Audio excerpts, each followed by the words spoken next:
Então, um bom dia para todos, todas e todes. Com muita alegria que nós estamos aqui nesse sábado, aqui em Minas Gerais, Uberlândia, né? Porque Minas Gerais são muitas, mas Uberlândia está um tempinho bem fresquinho, assim, quase um friozinho nessa manhã, porque costuma ser quente, né? Então, nós já estamos aí vivendo mesmo outra estação. E com muita alegria que nós estamos aqui na reunião do Círculo de Estudos e Pesquisas Freirianos. Muita alegria estar com vocês. Eu queria, antes da gente fazer o círculo do Em Leitura, com o livro Política e Educação, eu queria dar alguns informes, assim, que eu acho que são importantes para nós também, né, para a gente se organizar e ter tempo também de nos conhecermos melhor, quem puder, é claro, né? Quem tiver condições de fazer isso, mas nós tivemos aí, então, como o Carlos falou, a defesa do Carlos, que foi na PUC do Rio de Janeiro, uma defesa que eu acho que vale a pena depois compartilhar, Carlos, com todos o seu trabalho, e a gente também aí aprender um pouco, acho que essas questões que são importantes para a gente ir afirmando o nosso lugar da leitura de Freire, né? Acho que é um pouco isso. O trabalho do Carlos, ele traz esse lugar também, o olhar que ele tem com Paulo Freire, na relação que ele faz com os saberes da experiência, gente. Eu achei que é um trabalho que a gente precisa, inclusive, saber que existe, para a gente poder fazer as referências, né? Olha, o saber da experiência tem um lugar importante na formação docente, como é que isso foi por ele trabalhado nessa relação com a pastoral. Mas, enfim, fica aí o convite para leitura e o Carlos depois para compartilhar com a gente o link do trabalho. Eu acho que vale a pena, e depois a gente pode fazer, né, Carlos, aqui uma rodada, eu acho que a gente pode fazer, estou vendo que a Karen também está aqui, com quem também fez esse trabalho, acho que podia, talvez, a gente fazer aquele em praxis, com vocês contando um trabalho também de pesquisa, como é que foi, porque eu estou vendo, né, Amanda, é, agora a Elaine também falou do trabalho dela na pesquisa, quem está assim também, é bom ver o trabalho do outro, saber aqui, não é para apresentar a pesquisa só, mas é para dizer como é que foi o trabalho da pesquisa, como é que isso é complexo mesmo, tem hora que a gente pensa que a gente vai desistir, tem hora que a gente fica muito ansiosa com determinadas coisas, isso faz parte de qualquer trajeto, assim, a não ser que seja uma pessoa muito diferente da gente, mas isso eu tenho falado isso, né? Os memoriais que eu tenho participado de banca agora, eu tenho visto quanto é importante a gente ler a história do outro, porque a gente lê na história do outro, a gente vê a imagem do outro, às vezes a gente pensa assim, nossa, mas que isso? A Camila só sucesso. Não, não é só sucesso, não. Tem muito tropico, muito tropeção, muitas horas que você pensa, nossa, o que eu faço agora? Para onde que eu vou? Que lugar que eu assumo? Enfim, então, eu acho que isso humaniza a gente, sabe? Isso dá a condição de olhar para as pessoas e falar, gente, não existe isso, a não ser nas redes sociais. Gente é gente sofre, gente acomoda, gente tem hora que consegue, tem hora que não consegue. Então, eu acho que a gente podia pensar nisso, assim, para esse ano. Nós temos convites que a gente já fez, mas eu acho que a gente depois podia fazer, não sei, talvez uma roda, talvez um tempo, me ajudem aí a pensar, mas eu acho que a defesa do Carlos me fez pensar nisso, assim, como é que aqui nesse grupo, pelo menos, a gente tinha que ter essa clareza. Eu estou convencida disso. É clareza no sentido de que todo mundo, para fazer uma pesquisa, passa por uns perrengues, gente. Vão compartilhar também os perrengues, vão compartilhar também aquilo que não está escrito lá no trabalho em si. Então, fica a dica para a leitura do Carlos. O Rogério, eu pensei que ele fosse vir hoje, mas ele não está aqui. Ele defende na segunda-feira. O Rogério é uma pessoa também que foi importante aqui para nós no círculo, é importante para nós, não foi, mas especialmente no começo, né? Ele esteve muito presente, mas agora estava escrevendo também, né, a tese de doutorado, e ele defende na segunda. Penso eu, minhas interpretações, que é porque ele vai defender na área de linguística aplicada. Então, o trabalho dele não tem muito a ver com Paulo Freire, mas eu acho que tem a ver também, porque ele vai. Eu já li o trabalho, porque também vou estar na banca, né? Ele vai discutir quais foram as ações de implementação do ensino remoto emergencial. E sabe essas coisas que a gente tem percepção? Ah, do que foi quando a gente passou o tempo do ensino remoto, a gente que vivenciou, a gente sabe o que a gente vivenciou e tal, mas agora o Rogério fez uma pesquisa sobre isso. Então dá para a gente falar, olha, realmente sobrecarregou, olha, realmente fez isso, olha, realmente isso, né? Então, eu achei interessante por isso. A gente tem as percepções da pandemia e Rogério fez a pesquisa para dar essa característica mais científica, com dados em relação a isso, dizendo do movimento controlador que nós vivemos, né, e dos impactos que ele teve, inclusive, no trabalho docente. Então, eu acho que vale a pena, a defesa é na segunda, eu vou colocar aqui, depois eu coloco lá para vocês o link, ele vai ser online, então acho que facilita para muita gente, né, que não é daqui, já coloquei aí no chat para vocês. E o outro que eu também vou falar, né, Letícia, é da qualificação da Letícia, que vai acontecer no dia 22, na quinta-feira, às 2 horas da tarde. Nós vamos ter duas pessoas que eu acho que vão ser importantes para o trabalho da Letícia, que é o professor João Colares de Mota Neto. Letícia faz uma reflexão sobre esse tempo decolonial, e aí ele vai estar na banca dela, e o professor Astrogildo, que hoje é o coordenador do nosso programa de pós-graduação aqui.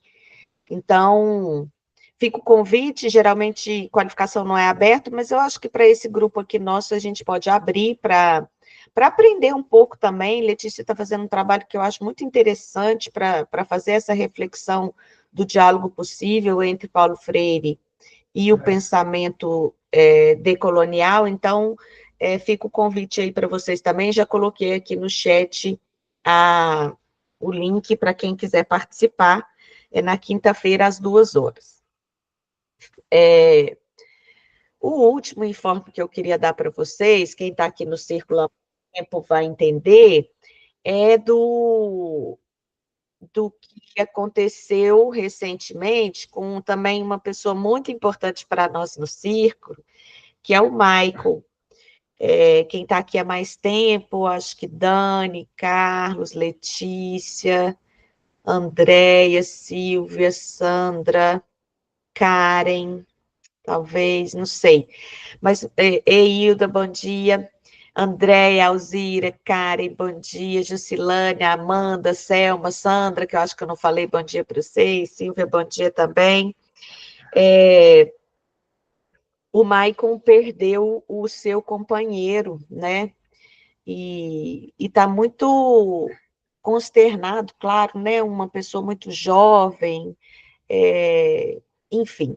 Eu queria muito que a gente, no final, e aí conto aí com os poetas de plantão, Carlos, que a gente pudesse fazer alguma coisa, ou ler alguma coisa para ele. Sabe uma vez que a gente fez para a Anima também, que ela estava num processo e a gente fez acho que a gente podia fazer alguma coisa, mandar um videozinho curto para ele, mas com a nossa mensagem de apoio, de solidariedade, de afeto, de acolhimento nesse momento, porque eu chego a imaginar que essa dor é quase insuportável, né? E talvez a gente possa ajudá-lo aí nesse processo que ele está vivendo. Então, eram esses os informes, essas as ideias para hoje. Nós hoje vamos continuar com o livro Política e Educação. Acho que é um livro que a gente está vou usar esse termo aqui também, muito usual, a gente está se demorando um pouco mais, mas acho que é um pouco para romper essa lógica mesmo de ficar fazendo tudo muito rápido, e o tempo é nosso, por que a gente precisa correr, né? Então, vamos no tempo que a gente entende necessário para fazer essa discussão também desse livro, mesmo que a gente tenha o encontro que vem, já é o encontro que a gente já tinha convidado a Anima, então ela estará conosco no dia 14 de junho, e depois, se a gente avaliar como necessidade, a gente continua com política e gestão, né? Então, só para lembrar a gente aqui, então nós temos 3 convites que nós definimos fazer. O convite para a Anima, o convite para a Maria Inês Marcondes, que foi a orientadora, né? Orientadora não perde cargo, né? Vocês sabem disso? Se não sabem, ficam sabendo. Aí dela, se ela me escutou dizer que ela era minha orientadora. O convite já foi feito, tá? Tá faltando só você formalizar, mas já... Tá bom. Então, Marinês, que vai vir, que é orientadora do Carlos, que é da PUC-Rio.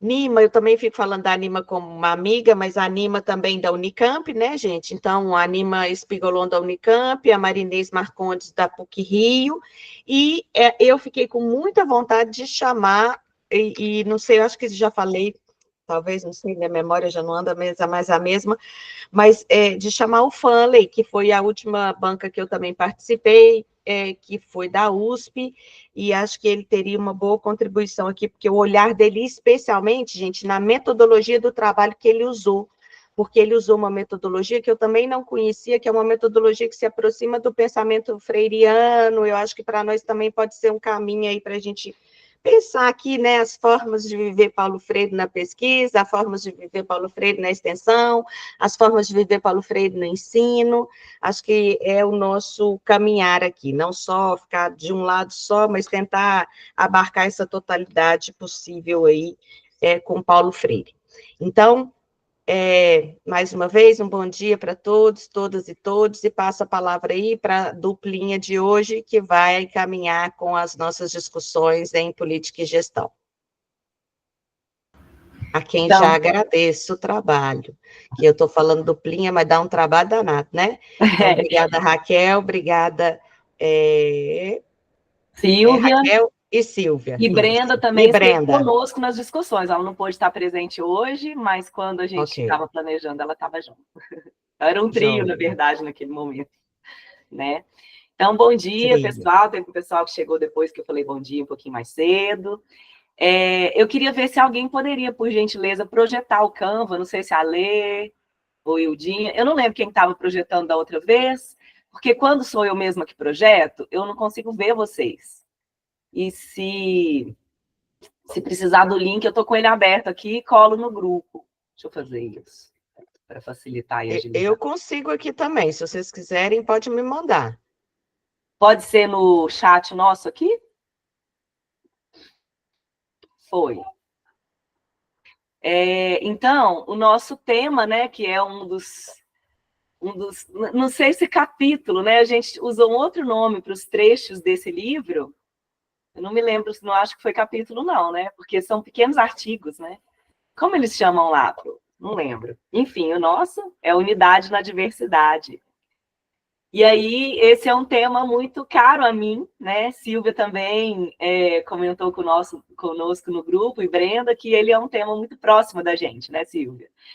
E aí, a gente começa com... Teve um preparo aqui todo no grupo, feito pela Hilda, a quem eu agradeço também, né? Que trouxe para nós algumas perguntas para darem um início assim, nessa nossa discussão. E aí eu vou até começar por elas, porque elas é que dão o tom daquilo que a gente quer falar aqui com vocês hoje, né? No primeiro slide, daqui a pouquinho ele vai estar projetado aí na tela, mas eu já vou me adiantar aqui a projeção. Ele é o slide 13, o nosso. E aí, a primeira coisa que nós temos como material para reflexão nesse movimento é uma pergunta. E ela diz: como a escola pode promover o respeito aos diferentes? E nós já estamos num movimento, né? Nossa, é o 13, Camila. Que o meu tópico de trabalho tem sido educação inclusiva, e aí eu vou convidar vocês, como historiadora, me parece que perceber a linha do tempo que nos trouxe ao momento presente é uma coisa que ajuda muito a refletir sobre ele, se posicionar esse aí. A se posicionar nesse presente. E aí vamos pensar, então, no que a gente de cara pensa quando pensa em educação inclusiva. Então, a gente pensa em um monte de gente diferente na escola. A maioria das pessoas, e eu era uma dessas, ao pensar em educação inclusiva, vinha em mente imediatamente pessoas com deficiência. Até porque essa era uma realidade que eu estava vivendo. Antes de vir para a universidade, pensar academicamente sobre o tópico, eu precisava pensar praticamente sobre o tópico. Então, eu lidava com turmas de alunos que, na mesma turma, eu tinha alunos com deficiências que me impediam de dar para eles um texto de leitura e interpretação, numa aula de história, por exemplo, e aluno com superdotação, para quem eu tinha que puxar um pouco mais, porque aquilo que o material trouxesse ou eu pudesse trazer era pouco do que ele podia fazer. Então, era um desafio cotidiano antes de ser uma reflexão, né? Mas quando eu fui para campo como pesquisadora, eu descobri que não eram as pessoas com deficiência as pessoas mais excluídas da escola, principalmente quando eu fui no campo em escolas periféricas, em especial uma onde eu tive a oportunidade de conversar com a diretora, porque eu estava conversando basicamente com professoras do atendimento especializado, mas nesse contexto era uma diretora que vinha do atendimento especializado, o motivo pelo qual eu cheguei a conversar com ela, né? E aí ela me disse, mas você sabe uma coisa? Não são as pessoas com deficiências mais excluídas da escola, ainda são os mais pobres. E eu tomei um susto na hora, porque não era isso que eu estava esperando ver no campo, não que eu não achasse que as pessoas mais pobres não fossem excluídas, mas era acho que vocês vão, quem vai para o campo aí com um olhar que parece uma lupa, não é lupa a coisa que eu quero, aquele binóculo, né? Porque ele fecha as laterais, ele te põe um foco numa coisa e não te permite muito ver o todo, e a hora que você vai vendo, à medida que se depara com a situação, vai tomando outra cor, né? Outra forma, e aí isso ficou muito forte. Paulo Freire, de novo, caiu como uma bigorna na situação, né? Tipo, é isso aqui, presta atenção. E aí, então, não teve jeito de deixar de falar na tese, a gente abriu um tópico para falar sobre isso, existem pesquisas que mostram, várias, né? Acredito que não é muito difícil, numa pesquisa simples, a gente encontrar aí estatísticas que mostram os graus de exclusão que vivem as pessoas com menos poder aquisitivo, para simplificar, né? E aí, a gente entra noutras searas, quando a gente vai falar de inclusão, perguntando, peraí, o par oposto de inclusão é exclusão, né? E quem está excluído da escola? Ou quem incluído nela está excluído da participação, da chance de aprender, de se desenvolver um pouco mais? E aí a gente vai ampliando mais esse horizonte e descobrindo que tem exclusões inimagináveis no processo, inclusive do pessoal docente, para o qual muitas vezes não se dá a devida atenção e se negligencia as condições necessárias para realizar uma boa prestação de serviço, simplificando, né? Porque nesse universo, nesse campo, eu me deparei com colegas que precisavam fazer 3 turnos para sobreviver. E aí, se a pessoa sabe que um professor precisa planejar e depois corrigir para além da hora-aula que ele recebe ali, uma pessoa que faz 3 turnos não tem essas condições, porque ela está em sala de aula nos 3 turnos. Como ela vai planejar? Como ela vai corrigir? E era uma professora particularmente de qualidade, sabe? Quando você olha e fala, nossa, que trabalho legal que ela faz. E aí eu cheguei e falei, como que você consegue realizar a sua função trabalhando 3 turnos? Aí ela me justificou que não é o tempo todo, não era o tempo todo, estava sendo naquele momento que ela estava precisando muito. Então, não foi a vida toda que ela trabalhou 3 turnos, mas que nesse momento ela tinha que planejar e corrigir coisas dentro da sala de aula mesmo, porque era onde ela tinha o momento dela de trabalho. O resto do tempo da vida ela estava dormindo, porque era necessário para a sobrevivência, ou comendo, né? Então, dentro desse contexto, foram muitas exclusões que me foram batendo na cara, acho que é uma boa expressão, sabe? E aí a gente é obrigado a abrir um leque, que não dá para abrir num contexto de uma tese, por exemplo. Então, lá no contexto da tese, a minha mesa está balançando e o notebook balança junto. Então, vocês estão me vendo balançar algumas vezes aí, porque eu solto a mão da mesa.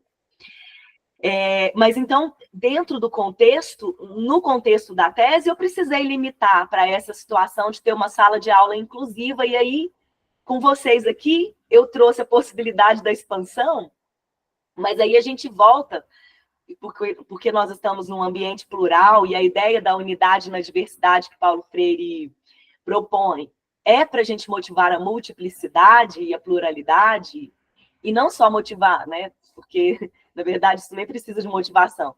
É para trabalhar uma respeitabilidade suficiente para que a gente também não precise ficar, e aí foi um tópico de início da nossa conversa, para que a gente não precise ficar levantando bandeiras separadas.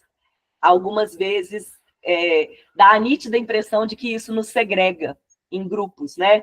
Aí só para materializar a reflexão. Então, politicamente falando, num movimento, se a gente pensar a divisão das pessoas, vamos pensar só em Brasil, tá? Para não complicar muita coisa, mas se a gente pensar a divisão das pessoas como naquela lógica que se tem nomeado, direita e esquerda, que por si só, historicamente, já traz uma grande discussão, né? O que é direita, o que é esquerda, onde esses nomes surgiram, e qual é o intuito de cada lado desses no contexto político. Vou pegar, então, só olhar uma lentezinha nas esquerdas. O quão, por vezes, a gente se vê separado em pequenas bandeiras, e com uma falta de união, da união necessária para construir isso que cada grupo separadamente propõe, mas ele propõe para estar uno na diversidade, né?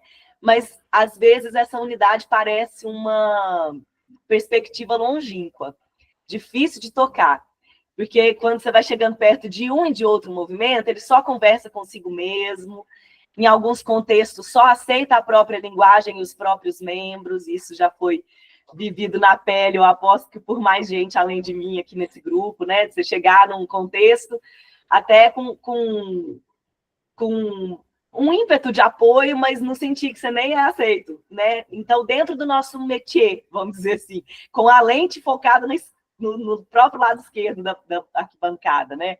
Onde a gente tenta aquilo que o professor Paulo Freire conclamou por uma vida, né?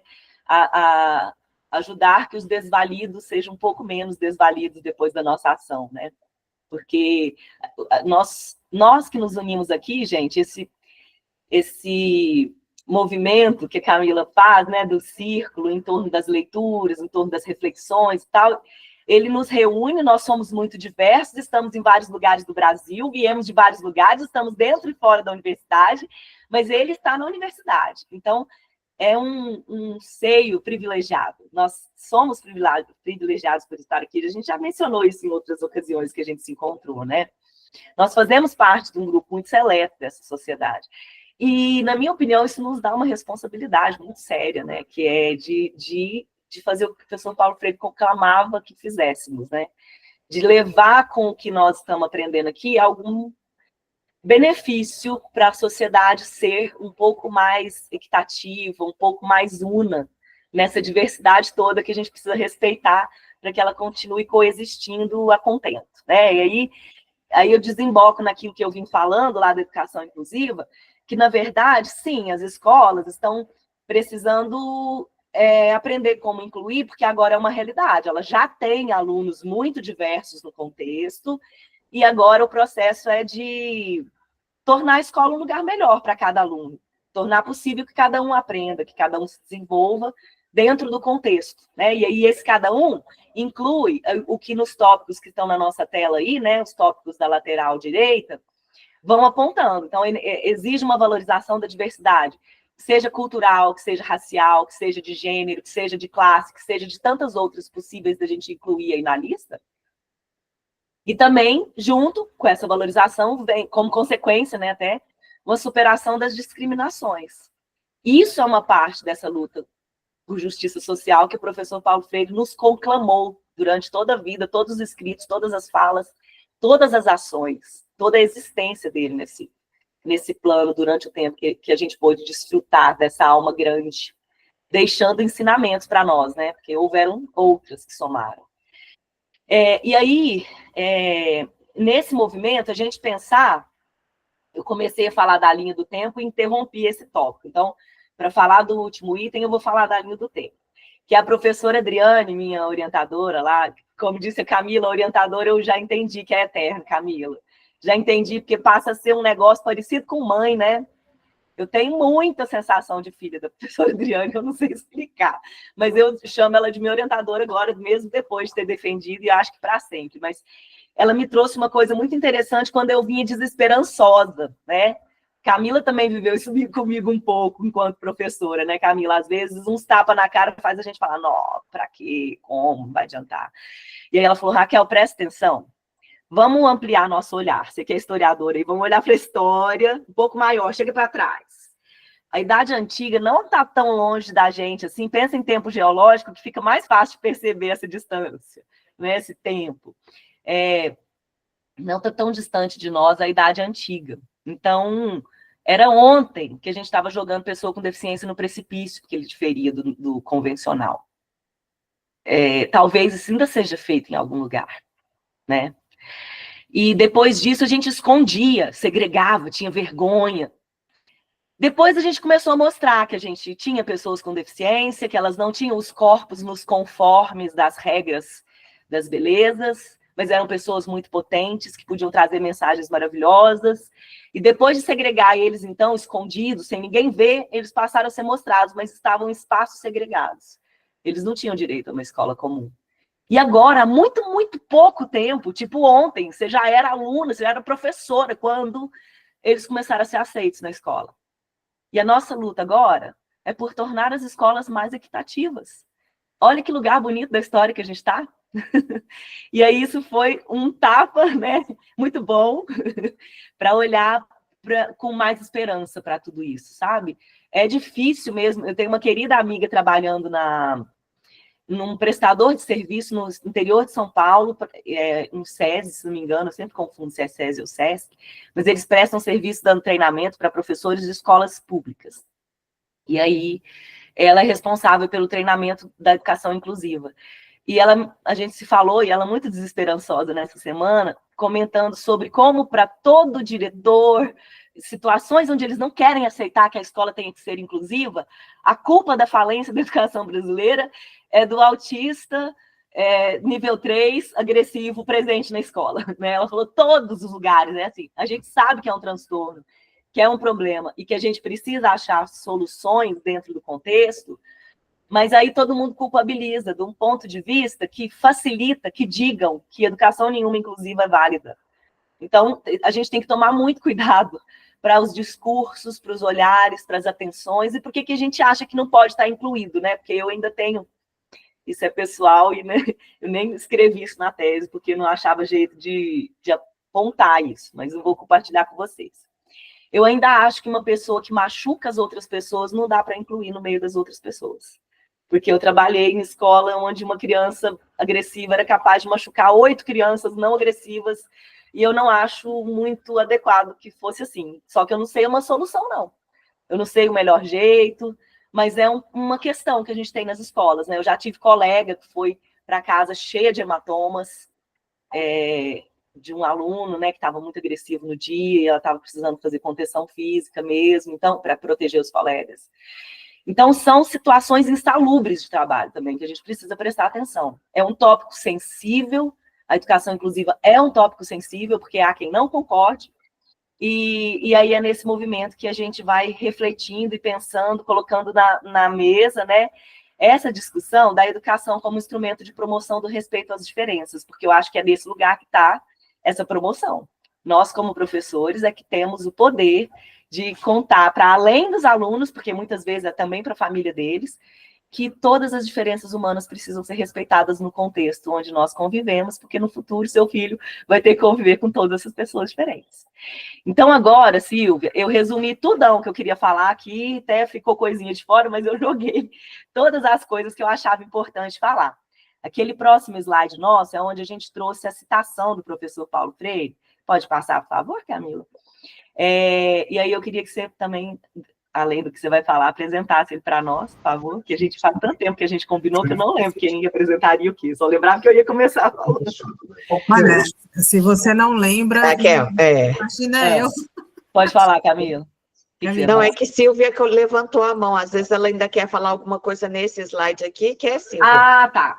Sim, levantei a mão porque, né, não só eu, todo mundo aqui está aberto a levantar as mãos, porque são várias, é um capítulo que tem 3 páginas, acho que não chega a 3 páginas, mas levanta tanta coisa que eu acho que todo mundo, diante da fala da Raquel maravilhosa, pode levantar situações, tá, gente? Vocês estão abertos a falar, não fiquem calados. E eu vou falar também, né, Raquel, como é difícil esse processo de inclusão. Aqui teve, acho que saiu em rede nacional, né? Secretário de Educação de Barueri falou que não, as crianças com deficiências não podiam estar nas escolas, né? Foi agora, foi essa semana. Barueri é uma cidade de São Paulo, né, da Grande São Paulo, faz parte já da Grande São Paulo, ele foi exonerado, né, mas olha com que a gente está sempre se deparando, nessa questão de inclusão, né, que é muito difícil no meio escolar. Aí tem um caso aqui em casa, que que você falou, né, de uma criança agressiva, autista, nível 3, porque assim, a sala de aula agora, o professor não está sozinho, né, mas para esse amparo há que ter toda uma questão da política, né, da educação e política, né, que a gente pode pensar no meio político também nessa questão estrutural dos políticos, embora a ação política seja de todos, que há uma estrutura, estagiário, segundo professor, enfim, e as escolas estão sem essa estrutura, né? Eu estou falando aí mais aqui, porque eu sou de São Paulo, né, para quem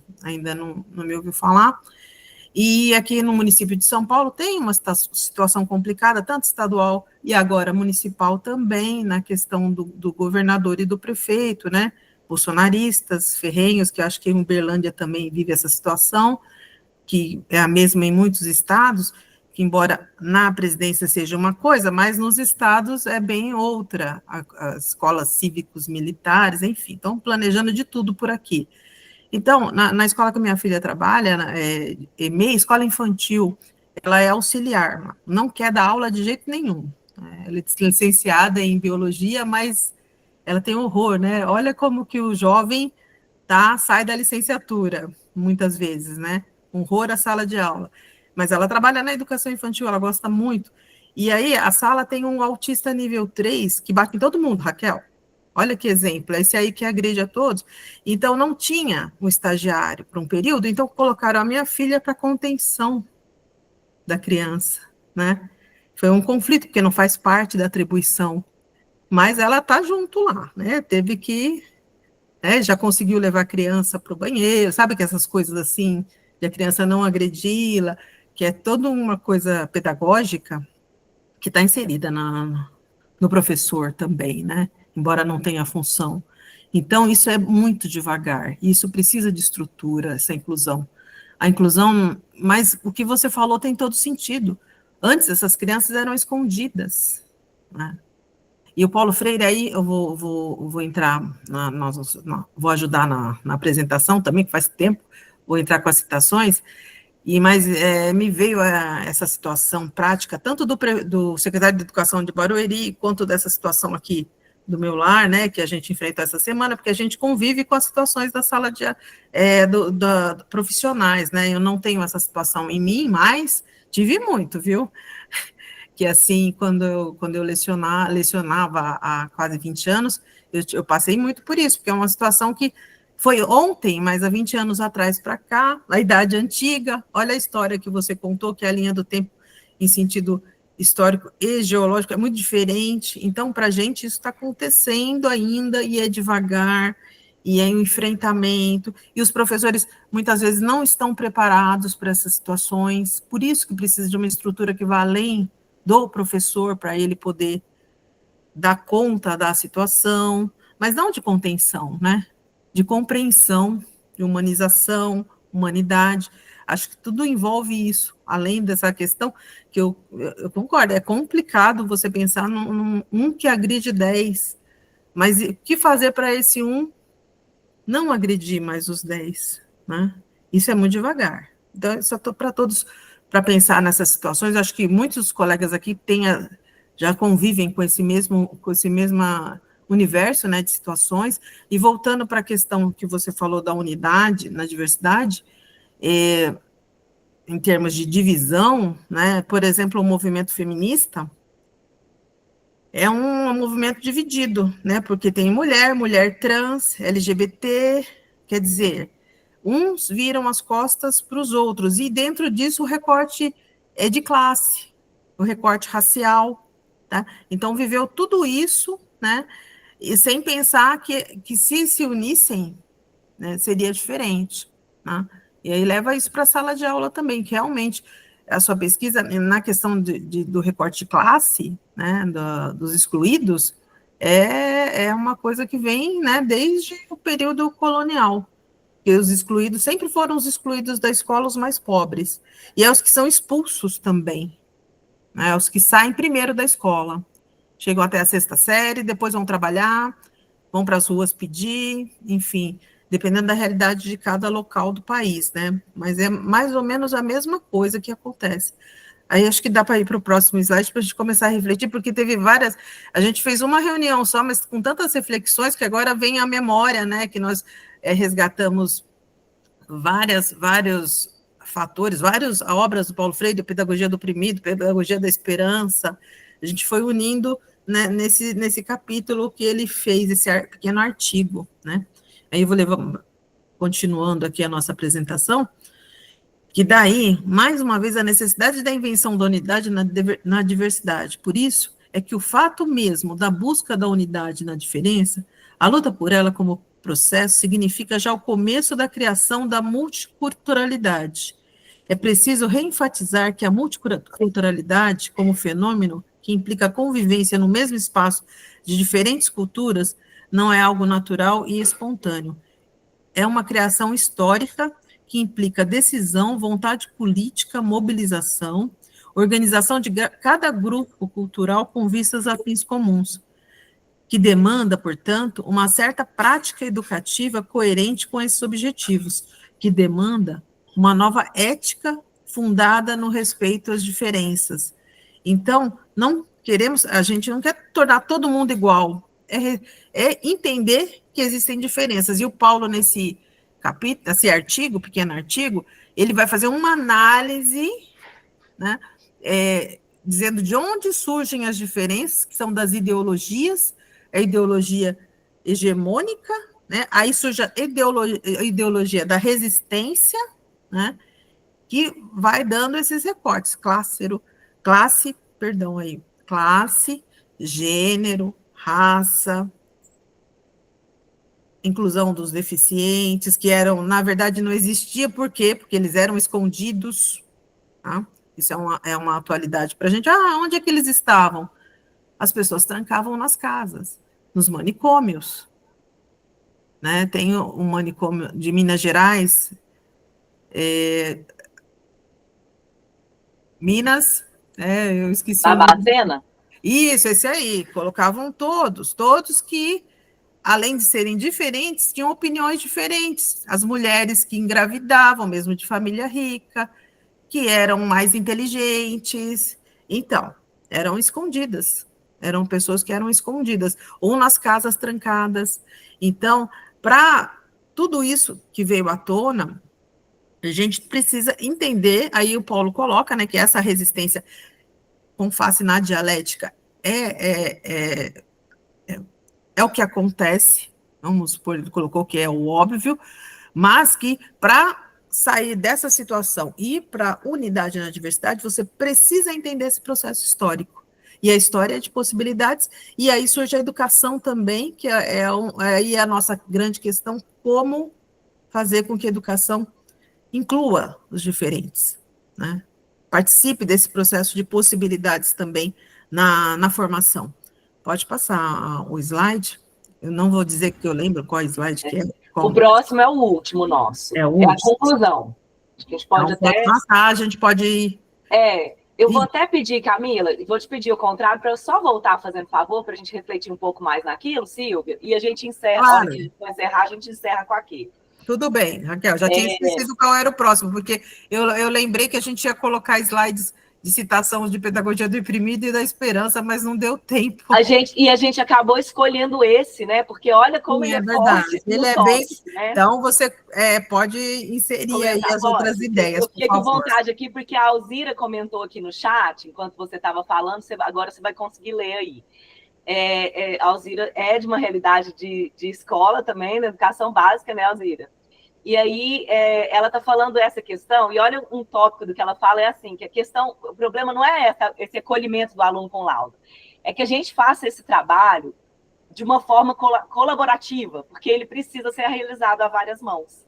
E ela falou, inclusive, com atendimento psicológico, pediátrico, fonoaudiológico, fisioterápico, entre outros, porque... E aí ela finaliza falando que nem sempre as famílias têm condições de acessar, né? E é fato isso, sobretudo nas periferias, né? Mas não só.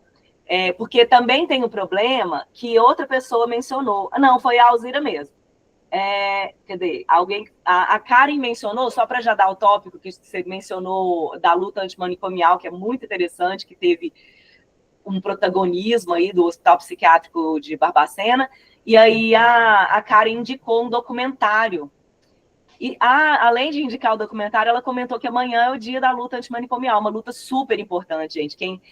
Isso que a Silvia mencionou, né? Não só pessoas com transtornos mentais que ofereciam, digamos, problemas sociais, assim, que por isso precisavam ser reclusas, eram colocadas nesses lugares. Era um monte, arbitrário, assim, o filme, aquele que Rodrigo Santoro protagonizou, o Bicho de Sete Cabeças, é um filme que fala um pouco dessa luta, né? E aí, a Alzira comentou o negócio da criança fugir do nível ideal, mas alguém falou sobre a recusa dos pais. Ah, não, foi você mesmo, né, Alzira? No próprio comentário que eu li, alguns pais, algumas famílias também se recusam a aceitar diagnósticos de filho, que atrasa, às vezes, o processo de desenvolvimento deles, né? Então, com esses comentários aqui, a gente vê que a questão nessas escolas é uma questão grave, né? Aquelas questões que eu levantei, essas que a Silvia trouxe, né? De vivência pessoal. O Carlos quer falar, já eu te passo, viu, Carlos? Que talvez seja alguma coisa no sentido da gente perceber também que é um tópico difícil e que a gente precisa lidar com ele com muita atenção, né? E aí, nesse trecho do Pedagogia da Esperança que está na nossa tela, eu acho muito importante a gente destacar, porque aí o professor Paulo Freire destaca a importância da criação de uma multiculturalidade.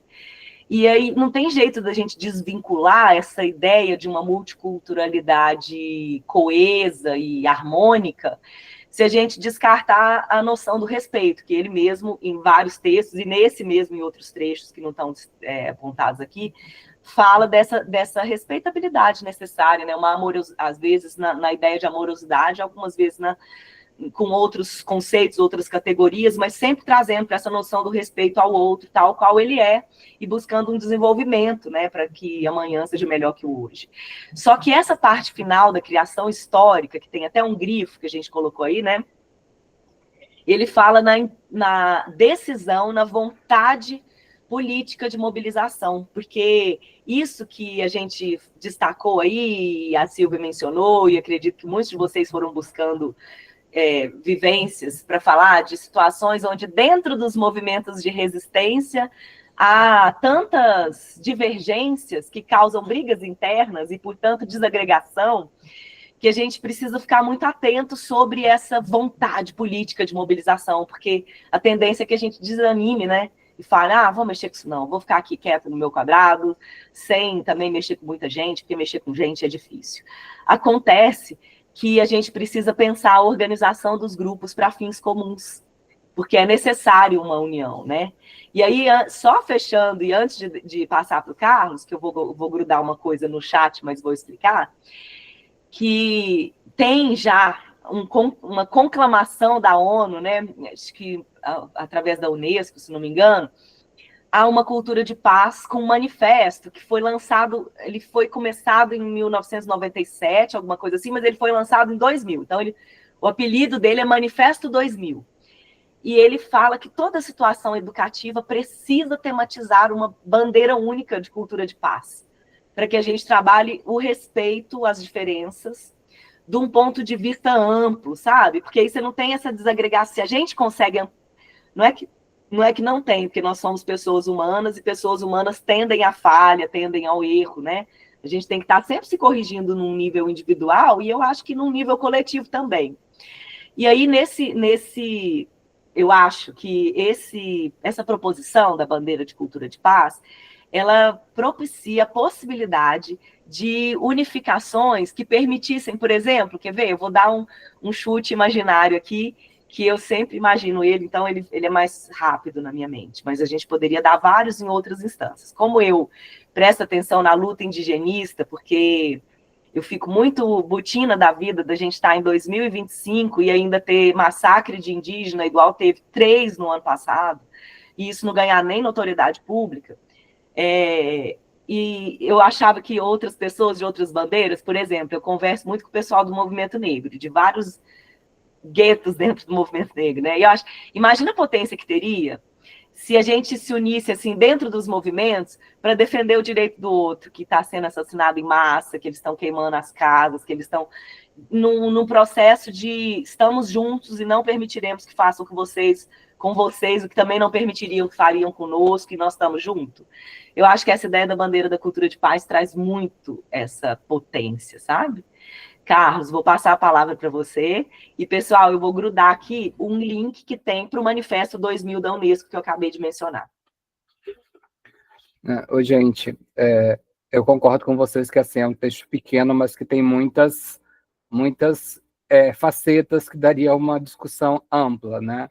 Eu fui listando aqui, entra alguns tópicos, mas eu pedi para falar agora, né? Acho que depois eu retomo esses tópicos, né, em relação ao que vocês estão colocando sobre essa questão da inclusão, né? Eu tenho meio que dialogado com uma mestranda que tem feito um trabalho sobre mediação de conflitos na educação infantil, né? E assim tem sido muito ela é professora, mas que depois se tornou orientadora educacional, e tem sido muito interessante, e um dos temas que surge justamente é essa questão, né, da inclusão, né, de como ela e aí, assim, é uma coisa muito, acho que daria uma discussão muito ampla aqui, se a gente for trazer, mas eu vou trazer só um dos pontos, né, que acho que vocês já trouxeram, mas só para reiterar essa questão, porque a pesquisa dela está sendo com professores, com professoras, melhor dizendo, né, e o que a gente percebe é justamente que as professoras não foram,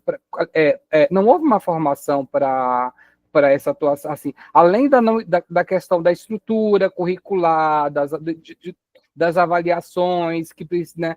Além disso, o próprio professor não foi formado para esse tipo né, para atuar, para trabalhar com a inclusão, para trabalhar de forma inclusiva, né?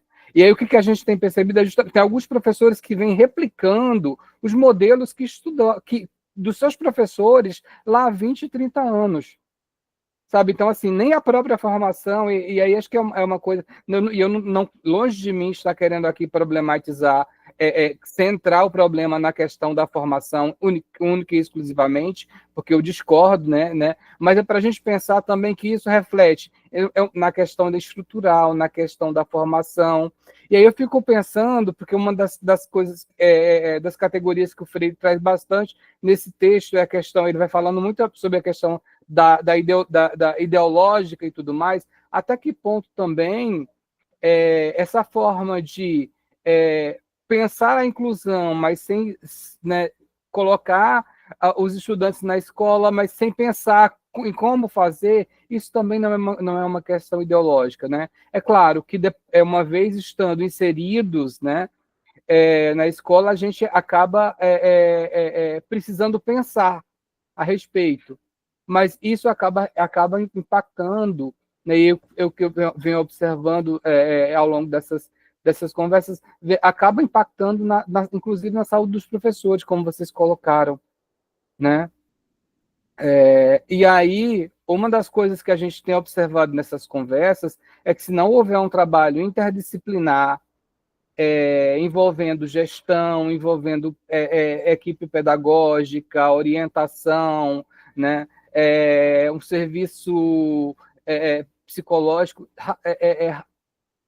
o professor vai cada vez mais se sobrecarregar e perder, né, essa que o Freire vai falar no texto de Utopia, vai desacreditando, né, vai desacreditando desse processo, que vai desgastando. Só uma outra coisa em relação a essa citação, acho que com relação a isso, era isso que eu queria trazer para pensar, acho que, né, que é como interessante que o Freire também, a questão das categorias, vocês trouxeram a pedagogia da esperança aqui, e como em política e educação ele utiliza a questão da interculturalidade, e em pedagogia da esperança ele vai utilizar a multiculturalidade, e acho que é importante, né, ter, em algum momento, talvez a gente poder talvez se debruçar sobre esse tema, né, sobre a diferença, né, em relação a um e a outro, por que um e outro, enfim, né, então era isso, obrigado. E parabéns pelo trabalho de vocês, pelas provocações, e por terem postado ontem, eu achei super legal, da gente já ter um esquenta no dia anterior. Hilda, levantou a mão? Bom dia, pessoal. Levantei, aproveitando a fala do Carlos, é um tema que, assim, eu estou me debruçando nos últimos dias, sobre a questão, inclusive, assim, participando da aula Princípios Éticos Freirianos, da professora Camila, estou fazendo uma disciplina chamada Formação Docente. A gente esbarra, Carlos, nessa questão mesmo da formação permanente, né? O conceito que a gente tem trabalhado chama-se pedagogia universitária, né? A falta da pedagogia dentro da formação docente, né? Que tem que ser permanente, porque não dá para pensar, porque nós temos hoje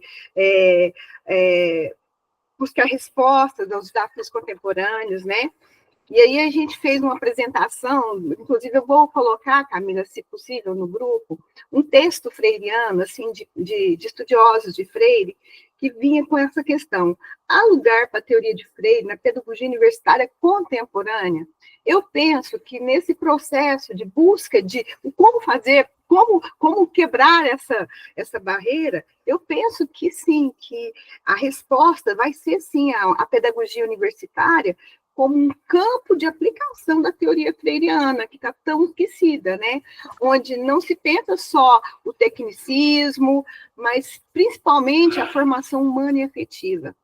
Que, com isso, eu acho que caminhos mais possíveis, né, se dão, né? Porque a gente precisa de um campo de estudo e prática o tempo todo, né? E isso a gente tem que pensar nesse. Eu penso que a questão do professorado, ela precisa se unir nesses processos de formação permanente, até como forma de criar essa união, né? Até mesmo das bandeiras, né? Dos interesses, né? Então, assim, eu estou achando muito interessante esse campo. E eu vou deixar o artigo no grupo para a gente poder repensar também nessa possibilidade. A Adriana vai falar, mas tem alguma coisa, Hilda, que eu me lembro, não me lembro de onde eu ouvi isso, que alguém esteve na Alemanha, numa universidade, brasileiro, foi chamado para alguma discussão sobre Paulo Freire. De onde vem isso, Camilo? Foi na sua aula, será? E aí ele chegou lá e uma estante, um lugar muito grande, cheio de livro do Paulo Freire. E ele deu uma assustada, falou, que tanto de Paulo Freire? E a pessoa que estava, o anfitrião alemão, olhou para ele assim, incomodou, mas você é brasileiro? Não, aqui, Paulo Freire é leitura obrigatória. Aí ele ficou assim, nossa, na universidade, logo no início. Imagina, nós somos os conterrâneos, né?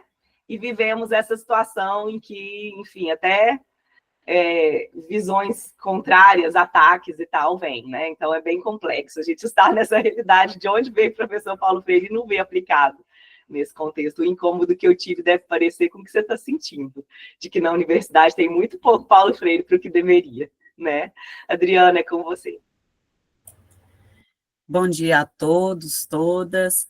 É interessante porque quando a gente começa a ler sobre Paulo Freire, a ver as pessoas a falarem sobre Paulo Freire, e a gente está na educação básica, a gente olha e fala, cara, se ele tivesse aqui, ele ia se corroer, ele não aguentaria isso aqui, porque tem muita coisa na escola que a gente olha e fala, meu Deus, mas ele escreveu sobre isso há tanto tempo, e as pessoas ainda não conseguem ler. Nós não conseguimos ler e colocar em prática, né, tanta coisa. E hoje, falando sobre essa diversidade, duas coisas que me pegou, né, na sua fala, Raquel, é que quando você diz, né, o problema maior da educação, nem sempre, né, que você chegou lá com a visão de que não, os meninos, né, com a deficiência e tudo, e isso ao longo a diretora te disse, não, nosso problema maior, né, é a pobreza, e ainda é, ainda é uma questão gritante.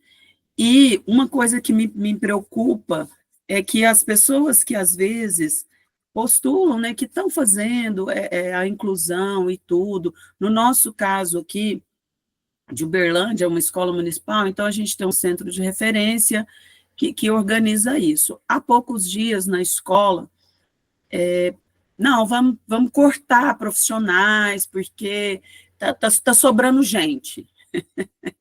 Então, a máquina pública, ela é meio que isso, né? Está precisando de dinheiro, sei lá, está faltando. Então, em primeiro lugar, corta-se profissionais da educação, corta-se profissionais da escola. Então, vamos ver onde está sobrando. E como eu fui, né, gestora por um tempo, as pessoas chegaram e falaram, Adriana, mas a pessoa veio aqui e disse que fulano, que é uma criança que está na escola, ele é uma criança cadeirante e tudo, que ele não precisa de um profissional de apoio.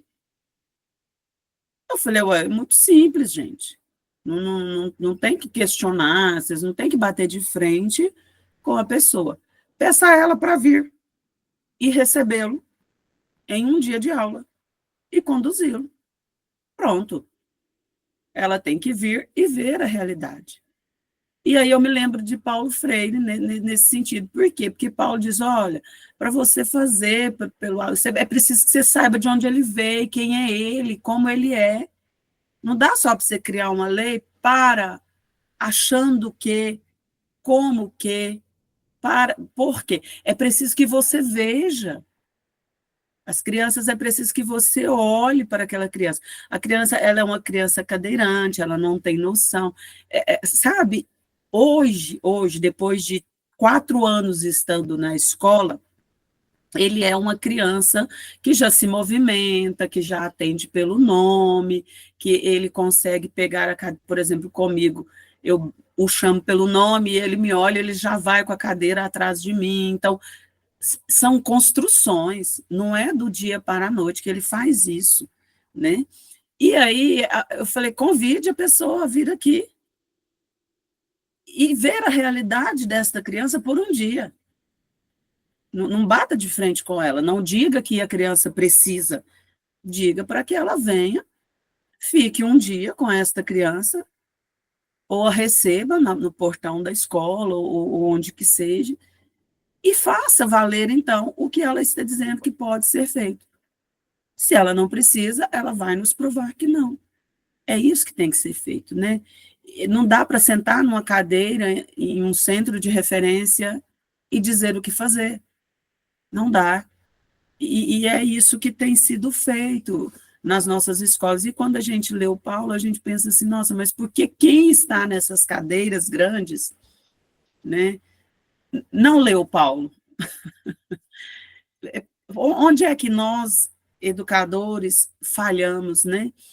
E eu vejo que essa fala de que são as crianças especiais, ou até mesmo as crianças mais que deixam a escola, né, o IDEB abaixar, é um erro, porque por muito tempo algumas pessoas não queriam nem que elas fizessem as provas do IDEB. Por quê?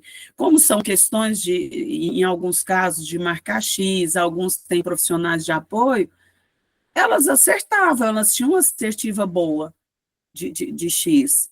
Então, não é uma coisa que se leve a outra. E a educação, ela tem adoecido os profissionais com tantas regras e tantas coisas, e isso não tem sido perguntado aos professores, aos profissionais, o como se faz, o como deve minimamente ser feito. Eu penso que as normas e as leis que são feitas não nos perguntam, né? Não nos questionam.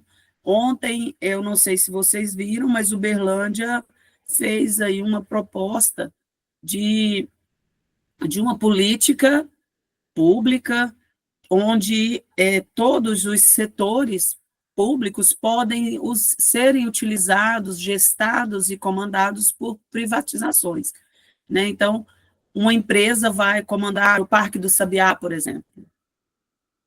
Aí, pessoas que tinham utilização no parque gratuitamente vai pagar para entrar, para usar o banheiro público, né?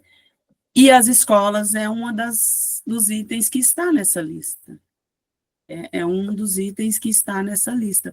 E isso é preocupante e foi votado em grande maioria com aprovação na Câmara, né? E a gente fica meio que muito preocupado, muito, porque são pessoas que não conhecem a rotina e o dia a dia de uma escola e vão gestar, né? É nesse sentido. E cada vez mais que a gente lê ou discute sobre Paulo, eu fico pensando, nossa, a gente podia ter começado antes a ler Paulo Freire, a discutir, né? Me arrependo muito de não ter feito isso mais vezes, para estar um pouco menos agressiva na escola, porque a gente ainda apesar de estar tentando mudar, a gente ainda tem muitas falhas. Talvez se tivesse começado antes com esse Paulo, com esse olhar tão gracioso, hoje a gente teria, né, escolas um pouco diferentes. É isso, né? E a educação inclusiva, eu acho que ela é para nós também, para nós também.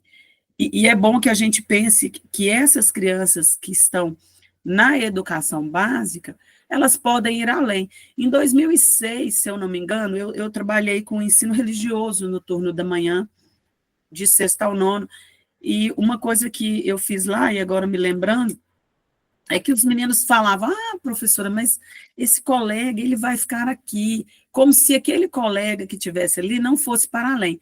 E aí eu trouxe pessoas que tinham, né, deficiências para falar com os meninos. A Luzia, que é uma professora deficiente visual, que é professora na rede, então ela foi dar o testemunho dela, de que ela chegou à universidade, uma outra. Então a gente levou várias pessoas que foram além, para que os meninos também entendessem que não é só ali aquele mundinho, que não é só a educação básica, que a gente pode ir além. Isso é muito bom. Legal, Adriana. E muitas vezes as pessoas não conseguem ir além porque elas encontram uma barreira tão grande na frente delas que elas não vão pular. E aí elas ficam travadas ali. Isso acontece muito, não só com pessoas com deficiência. Estamos na fila aqui, a Hilda e a Camila. E eu quero antes, em tempo ainda, Carlos, depois do seu comentário, eu não comentei, porque eu queria agilizar o processo, mas só para te agradecer as palavras e as reflexões pertinentes que você trouxe, porque é um movimento muito importante, assim, quando a gente vai olhando isso, né? E aí, a Hilda, abaixou a mão, Hilda? Porque agora estou vendo só a Camila aqui. Mas você vai falar depois de mim, pode ser? Ou é a Camila, direto? Agora eu não sei para quem eu passo a palavra. Mas só fechando, alguma questão que a Adriana questionou aí. Adriana, você fez 2 questionamentos, que aí eu quero só comentar, porque no começo você falou assim, onde foi que nós, educadores, falhamos, né? Que em muitos lugares, como todo mundo falha, mas não é nossa culpa, definitivamente. Não é assim, a gente tá num lugar de sobrecarga nesse movimento, com certeza.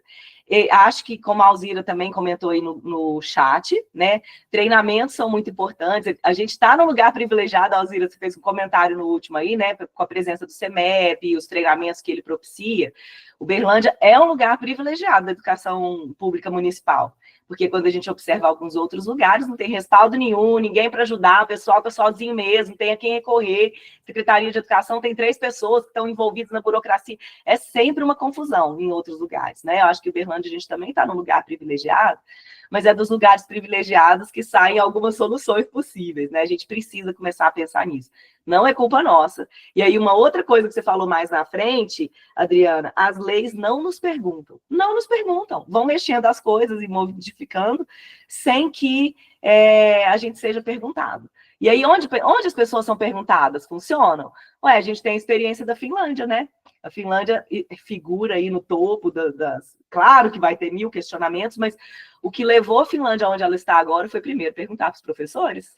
Chega, quem faz educação? O pessoal que está na escola, então chama eles e vamos conversar.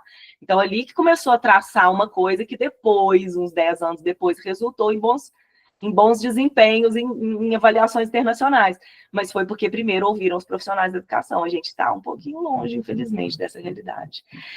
Hilda, você quer falar porque levantou a mão ou você baixou e já passa para cá? Não, mas assim, é porque sobre a fala da Adriana, e ainda sobre a fala do Carlos, e sobre o pós-encontro da última semana, e a gente fala sobre a questão da resistência à pedagogia freiriana nos espaços de educação, esse texto que eu trouxe e já disponibilizei nos grupos, ele fala exatamente disso, da predominância do modelo conservador na universidade, nos locais de formação, e na política, né, das cidades, principalmente as cidades mais referenciadas em educação, que leva a essa problemática de resistência à pedagogia freiriana. Porque a principal questão dos críticos de Paulo Freire é: você leu Freire? O texto traz isso. Não, eu não gosto da ideologia dele. Mas não lê, porque eu duvido alguém começar a fazer a leitura de Freire em profundidade, não muda esse modo de pensar.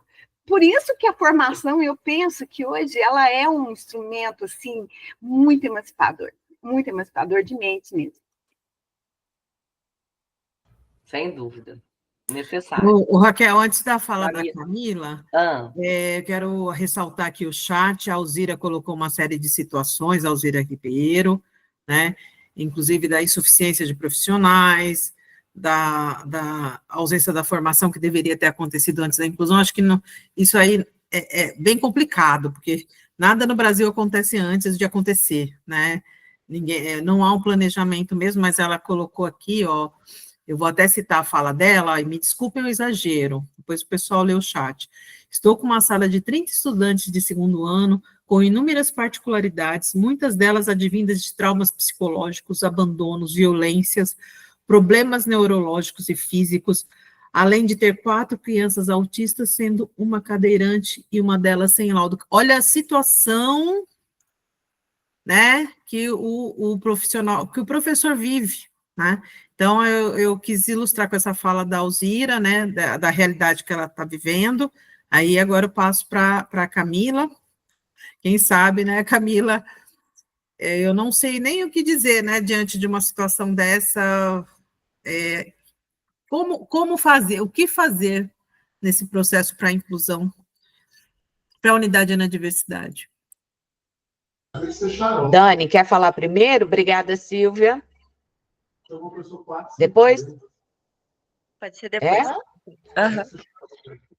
Então, eu queria, na verdade, porque a Clarice está aqui, gente, eu acabei dando uma mordidinha no pão de queijo dela, como boa mineira que sou, mas eu quero nos provocar a pensar, assim, especialmente porque, primeiro que eu gosto muito daquilo que a gente chamou uma vez desse par dialético que o Paulo Freire fala, dessa unidade na diversidade, assim. Eu gosto desse conceito.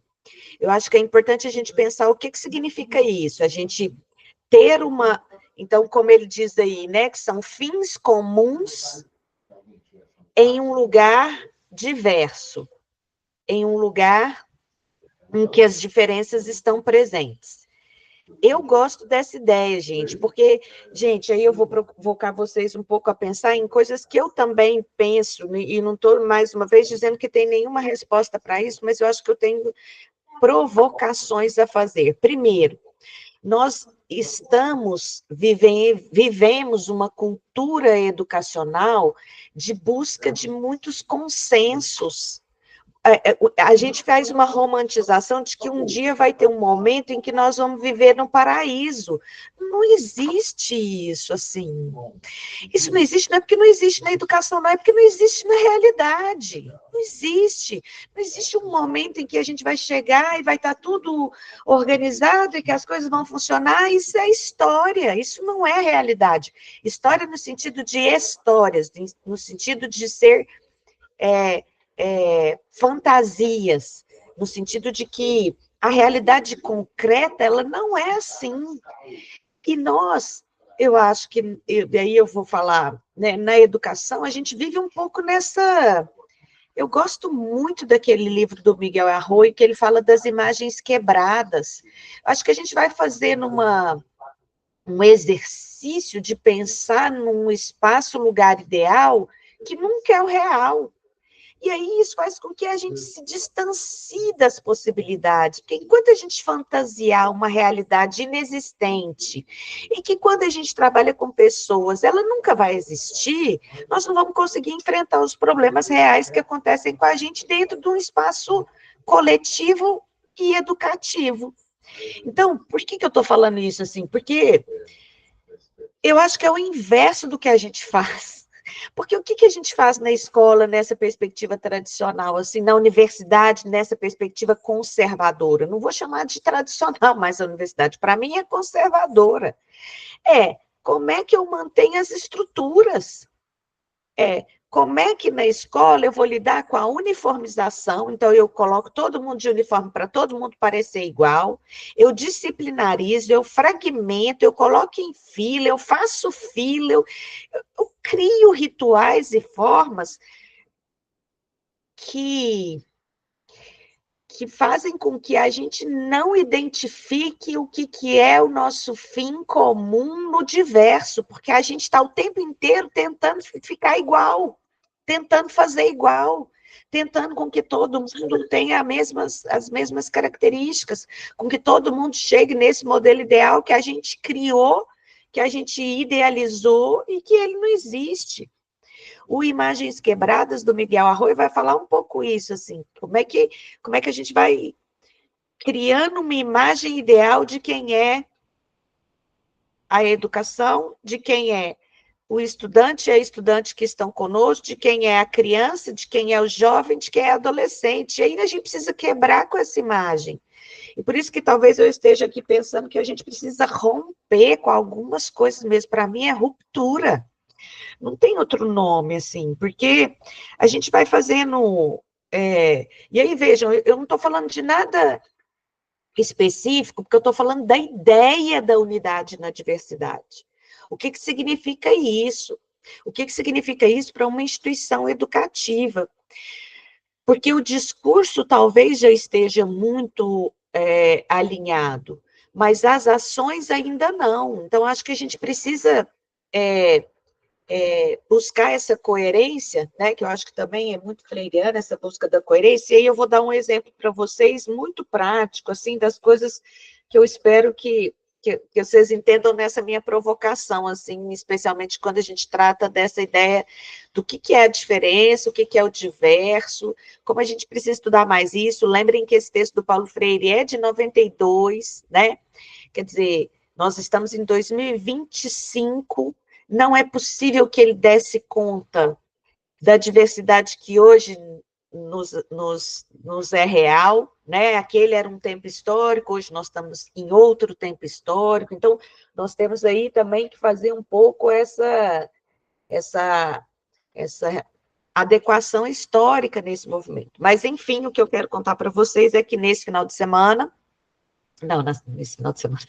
nessa semana eu estive no 22º Encontro Nacional da ANFOP, uma entidade, uma associação que vocês sabem que eu participo, hoje estou na vice-presidência da Regional Sudeste, uma associação que eu gosto muito desse encontro, um trabalho coletivo, mas não quer dizer que não seja cheio de disputa, cheio daquilo que há nos espaços onde há pessoas, e que essas pessoas são diversas. Ser diversa é isso. Não estou dizendo que seja fácil, hein, gente? Não estou dizendo que é tranquilo, estou dizendo que é importante que a gente reconheça esse espaço. E aí, o que eu... então, uma associação que já tem 40 anos de história, que luta pela formação e valorização da profissão dos profissionais da educação, né? Já tem um contexto aí que eu acho que já é conhecido. E na mesa, chamou, numa das mesas que teve no evento, chamou o Manuel Palacios, que hoje é o presidente do INEP. E ele é um professor da Federal de Juiz de Fora. Então, veja, o que eu estou querendo mostrar para vocês são as visões de mundo diferentes. Não é porque a gente esteja num lugar e que esse lugar vai ter a mesma visão de mundo que nós temos. Não há isso, não existe esse lugar. É unidade na diversidade. Eu tenho a possibilidade de estar num espaço diverso, com pessoas que têm, né? E aí, vamos lembrar que nós não estamos falando dos antagônicos, mas estamos falando dos diversos. Então, um colega, então, da Federal de Juiz de Fora, hoje na presidência do INEP, e a mesa falava dos desafios para a formação e valorização dos profissionais da educação. E aí ele apontou 3 desafios. Um é que a gente precisava vencer a ineficiência da formação de professores no Brasil. Esse foi o termo, ineficiência da formação de professores no Brasil. Segundo, que a gente precisa, nessa ineficiência, agora o segundo eu estou me esquecendo, mas então vou pular para o terceiro, que às vezes eu lembro do segundo. O terceiro, que ele termina, é fazer a prova docente, que agora já tem data, né? Não sei se vocês já sabem, mas vai ser 26 de outubro. Porque a prova docente ele tem a expectativa de que a prova trará melhores condições a partir do momento em que esta prova poderá ser usada para concursos públicos em municípios e estados. Gente, a visão de mundo dele é completamente diferente da minha. Eu não preciso avaliar, não preciso fazer uma prova docente para identificar qual é os limites e as condições da profissão hoje. Nós temos pesquisa sobre isso, nós temos dados sobre isso, nós temos como trazer esse cenário para a realidade. Mas a ideia é que se faz avaliação e vai fazendo avaliação, porque a avaliação é importante para a geração de políticas públicas, mas ela não tem gerado políticas públicas coesas ou que, de fato, transformem essa realidade. Então, o que eu estou querendo mostrar com isso? Tudo. É como é que isso... Não, aí eu acho que o Paulo Freire realmente me ajuda a pensar nisso, é que não há outra forma de estar na educação que não seja na luta. Porque isso vai exigir da gente o tempo inteiro mesmo, não existe um momento, um tempo, uma realidade que vai chegar e que as coisas vão naturalmente se resolver, como ele está dizendo aqui, não é natural e espontâneo. Por quê? Porque especialmente uma concepção como a nossa, por exemplo, ela exige que a gente o tempo inteiro esteja falando, por exemplo, para esse sujeito, olha, nós discordamos de você, porque nós entendemos que mais importante do que fazer prova, dizer da ineficiência, é dar as condições de trabalho para esse profissional que está na escola, é valorizar esse profissional que está na escola, é trazer, de fato, uma política pública que compreenda que, enquanto a gente não fizer isso, não adianta avaliar, fazer prova, ver se está... Não vai, o sistema não anda por si, o sistema funciona com pessoas. E as pessoas que são agora, neste momento, fundamentais para que esse processo aconteça, elas estão, como todos e muitos aqui já disseram, num processo de adoecimento pela carreira, pelas condições, pelo salário, pelos 3 turnos, pela situação de uma sala super, hiper lotada, e aí com mais gente para a gente trabalhar na sala de aula, que exige da gente menor quantidade de alunos, menor temporalidade de tempo escola. Então, sabem como a gente... E eu queria retomar a fala do Paulo Freire, porque é isso. Por mais que eu acho que ele não dê conta das características do hoje, eu acho que ele dá conta de lembrar a gente do que é mais importante. E o que é mais importante? É a gente pensar no humano. E pensar no humano, e aí às vezes eu acho que essa condição que a gente vai, né, porque é tudo sistema, e o sistema vai corrompendo um pouco as nossas humanidades, e é na hora de corromper as nossas humanidades, a gente passa por a gente tem que fazer. Como é que faz? O menino está na sala, então como é que faz? Então arranja um profissional de apoio. Então o profissional de apoio fica com a criança, ok. Mas aí fica com a criança segregada? Ou fica com a criança incluída? Qual que é a ideia que nós temos também de inclusão? Hoje eu vejo que esse também é um problema. Os profissionais de apoio que ficam... Nós estamos falando de uma realidade muito específica, né, gente? Do município de Uberlândia, eu não posso generalizar, não sou da área, tenho maior respeito pelas pessoas da área, porque eu acho que isso exige muito estudo.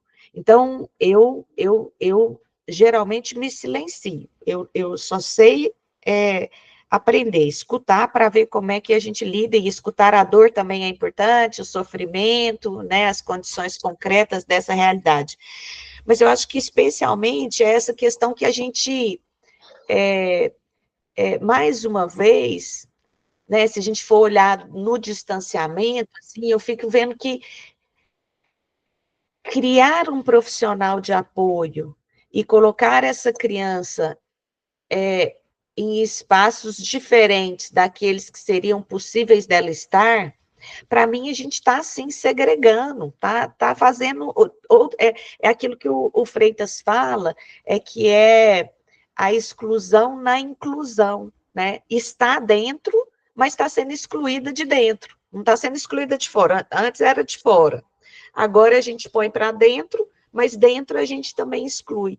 Então, eu não tenho nenhuma resposta, só tenho problematizações para a gente pensar. Eu acho que a gente, especialmente nós, esse grupo, né, nós temos que pensar muito nisso, assim, como é que a gente, sabe, quando a Raquel fala, eu acho interessante, assim, eu não tenho solução também, eu também não tenho solução.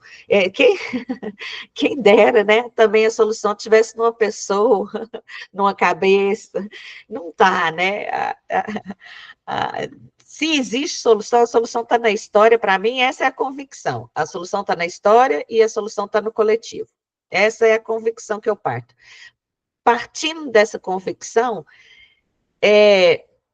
não tem mesmo uma solução imediata, e veja como é que a gente vai sempre procurando uma solução imediata. Eu estou muito com a tese do Rogério agora na minha cabeça, porque, né, a banca é segunda-feira.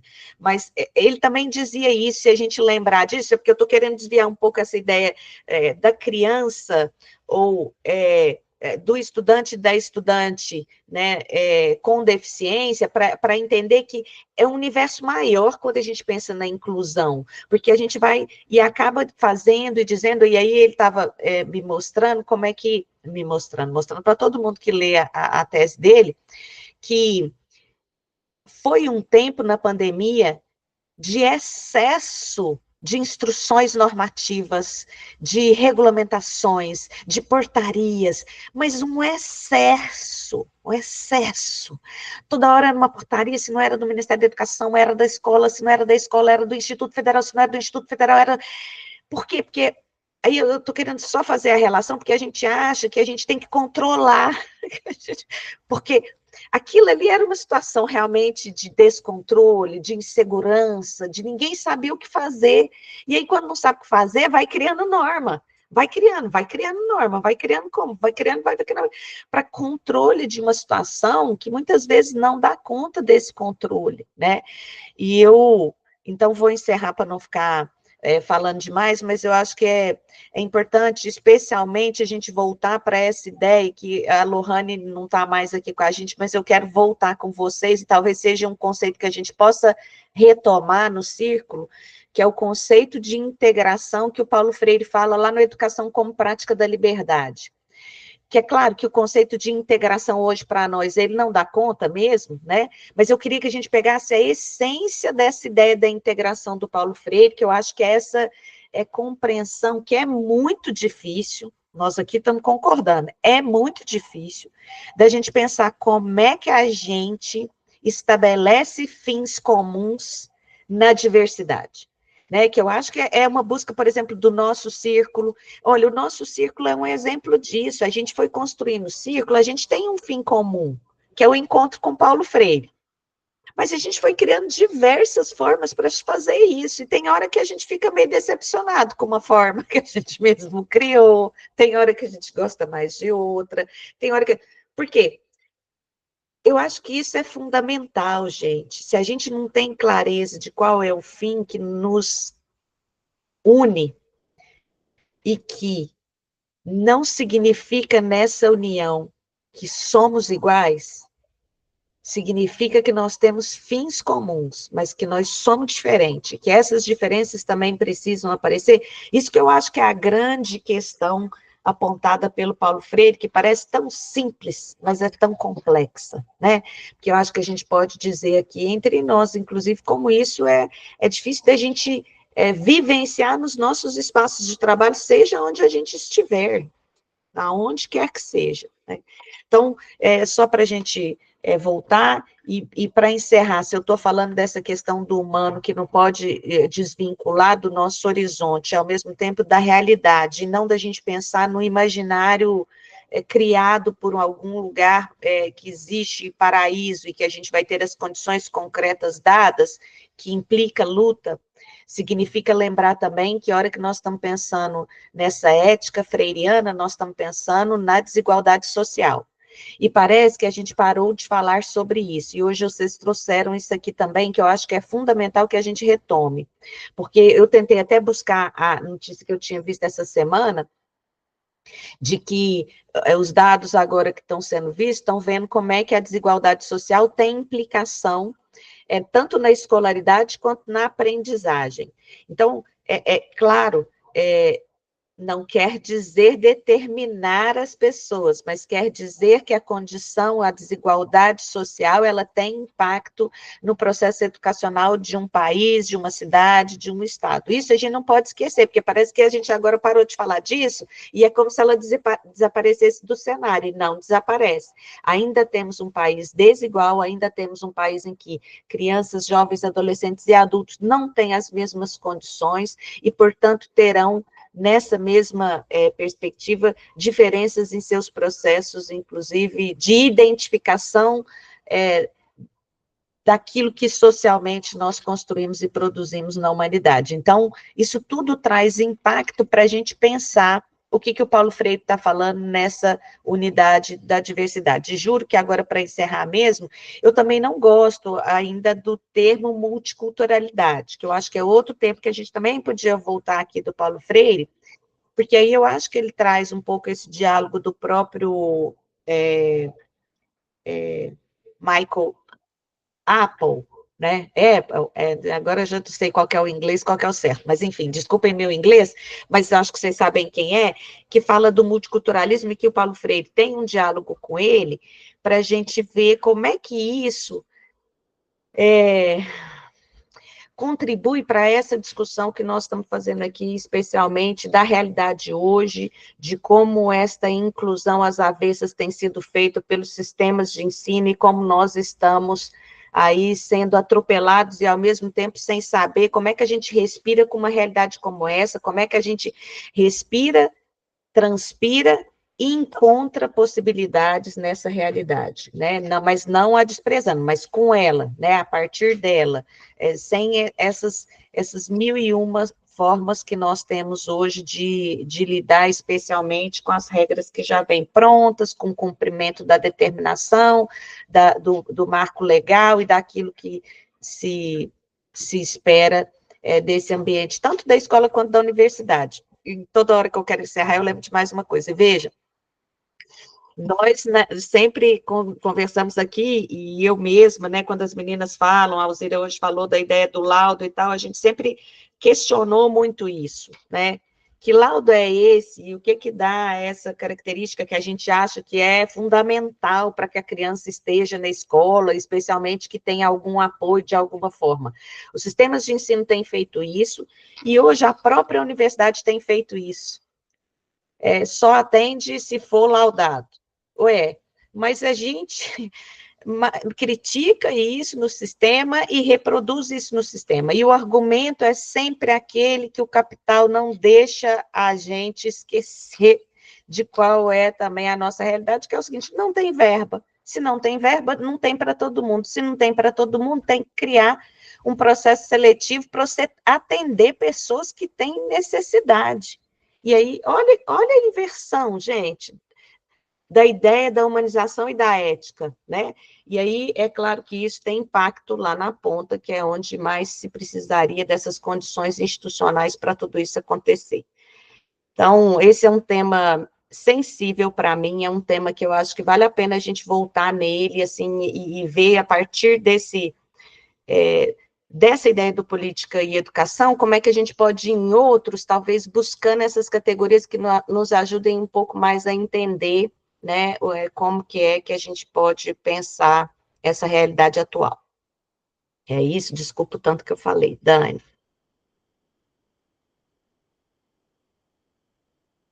Nossa, Camila. Agora, depois que você falou, né, a gente se organizar aqui para voltar ao pensamento que você foi falando e vai pipocando.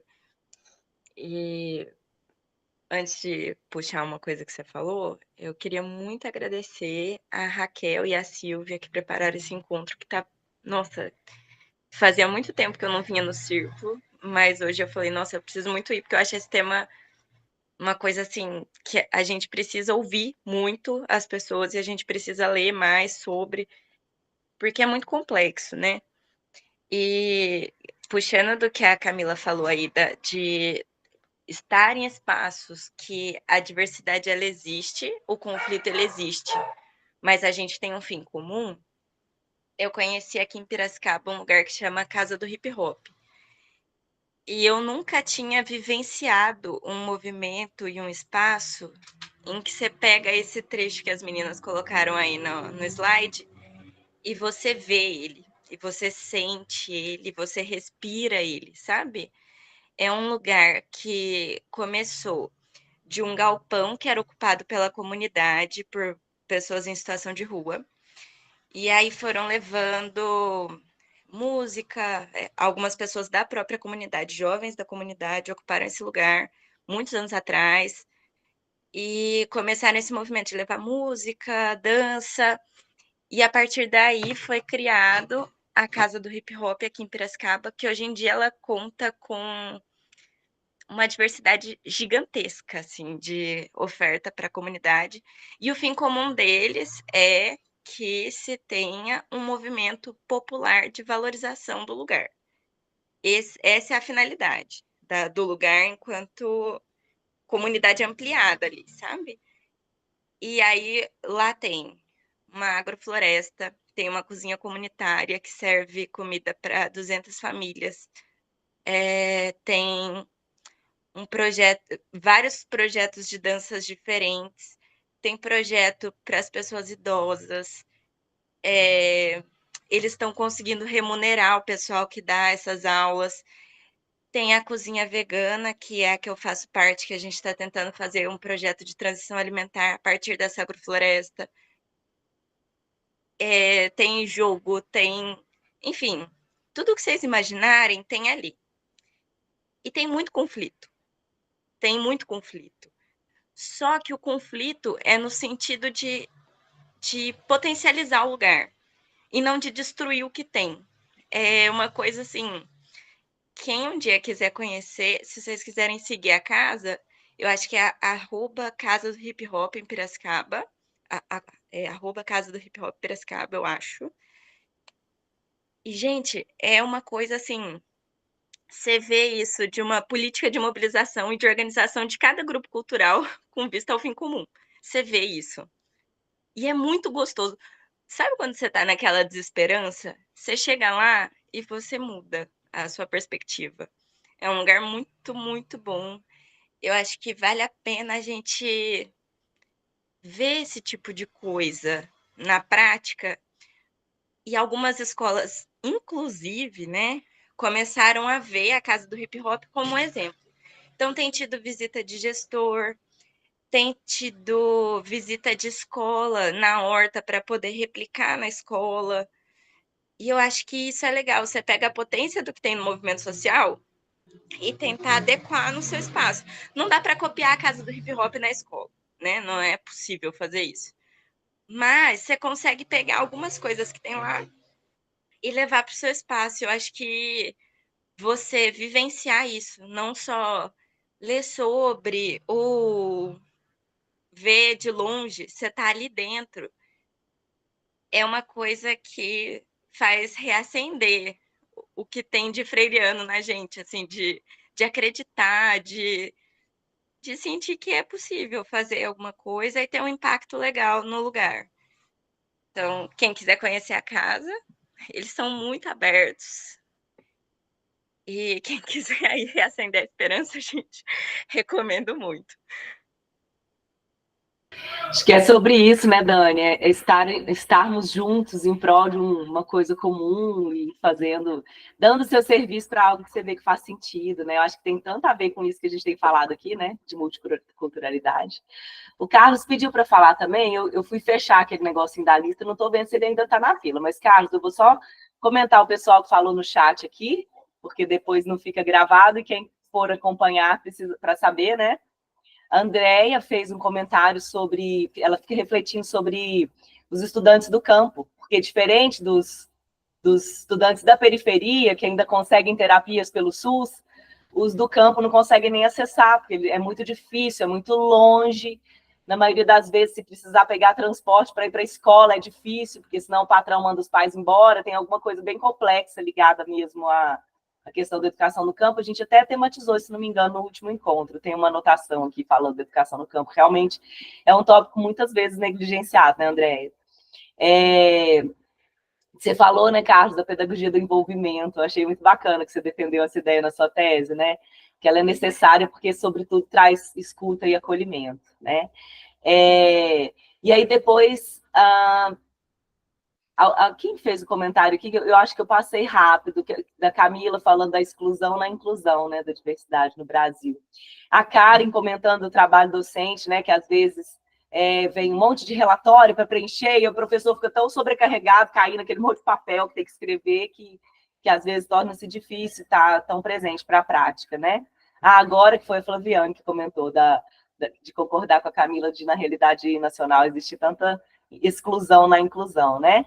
A Alzira fez um comentário quanto a um comentário que a Camila tinha feito da presença do profissional de apoio na escola, que às vezes ele segrega o aluno, né? Mas aí a Alzira comenta que depende da situação. Acontece muito do profissional de apoio estar permitindo que o aluno esteja inserido na sala porque está dando um atendimento individualizado para ele, né? Depois a Silvia trouxe de volta a questão da cultura de paz.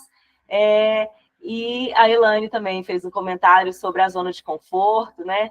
Que a gente perigosamente tende a cristalizar-se para um labirinto muito mais sem saída, mas sem mobilidade.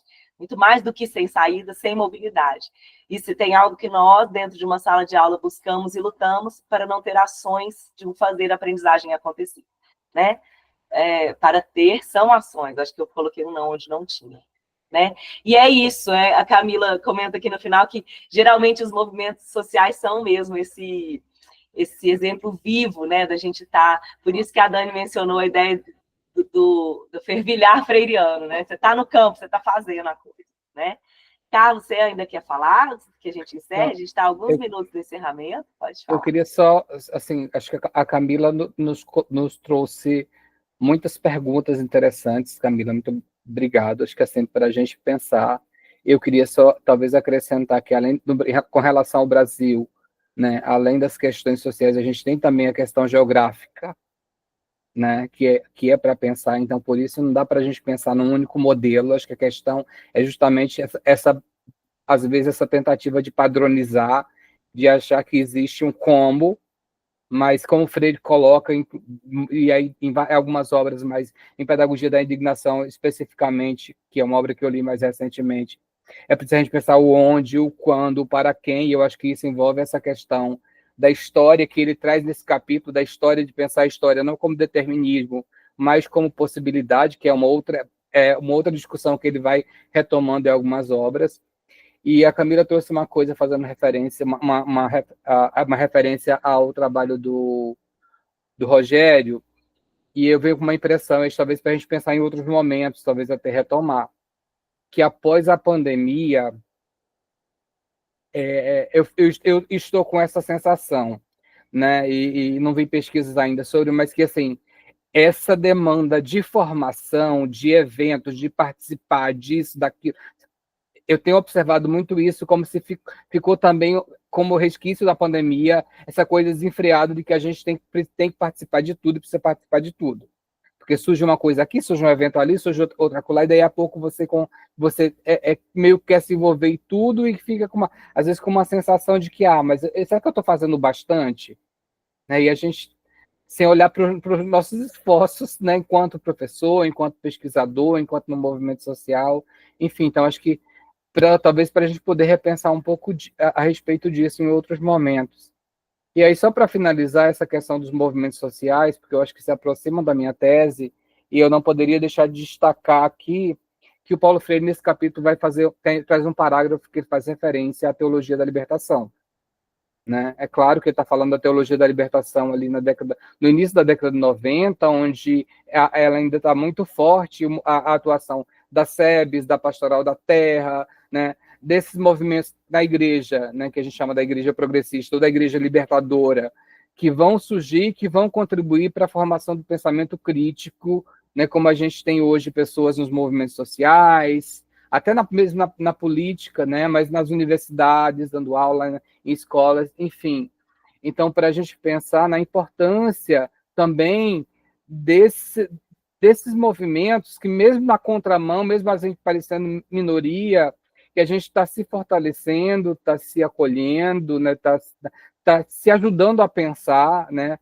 Porque a gente vai pensando, por exemplo, as provocações que a Camila trouxe. Eu acho que é justamente isso, um convite para a gente olhar mais para a realidade mais concreta, mas sem perder de vista também, ou buscando não perder de vista a questão da esperança, que está ligada à utopia, ao sonho possível, né, que Freire vai nos conclamar o tempo todo. Então, assim, eu acho que a gente tem um exemplo, né, e às vezes a gente acha que está fazendo pouco, mas quando a gente começa a observar, e às vezes ele está fazendo tanto, e a gente acha que não, né? Mas o poder do coletivo, e aí, Freire, Raquel, você trouxe uma fala lá no início, que me lembrou muito do Freire, que ele traz no vídeo, depois na pedagogia da indignação, a questão das marchas, do sonho dele com as muitas marchas, né? Da gente, nessa unidade, na diversidade, ou nessa diversidade de pensamento, que a gente pudesse marchar ativamente em busca de tantas coisas que a gente precisa. Né? Acho que, quanto a isso, a gente não pode perder a esperança, apesar dos desafios. É o caminho, né? Eu vou pedir para a Camila, por favor, colocar o último slide. Nosso, meu da Silvia, que a gente colocou um trecho, é a última coisa escrita no artigo. Descobrir o que, historicamente, pode ser feito no sentido de contribuir para a transformação do mundo. Eu não coloquei página, porque a minha versão é 100 páginas lá, aquela versão que alguns colegas têm também, 100 páginas. Mas é a última coisa que está falada no livro, né, no texto. E é uma coisa que a gente falou aqui, e que aí eu quero chamar a atenção só porque a Camila falou quando ela estava falando, sobre o olhar para isso historicamente, né? A gente, às vezes, tende a olhar do nosso ponto de vista, que é tão... naquele momento, naquele lugar, naquele quadrado, né? Que quando a gente olha historicamente, dá uma ampliada no horizonte, igual eu comentei com vocês no início, que a minha orientadora me estimulou a fazer, olhando para a história da humanidade, né? O que vinha acontecendo com as pessoas com deficiência desde a antiguidade até agora, e a realidade que está posta para a gente nesse momento, né? Que é essa de, então, fazer. Vamos lá fazer o que será. Né, tem uma música que diz isso, esqueci o nome dela.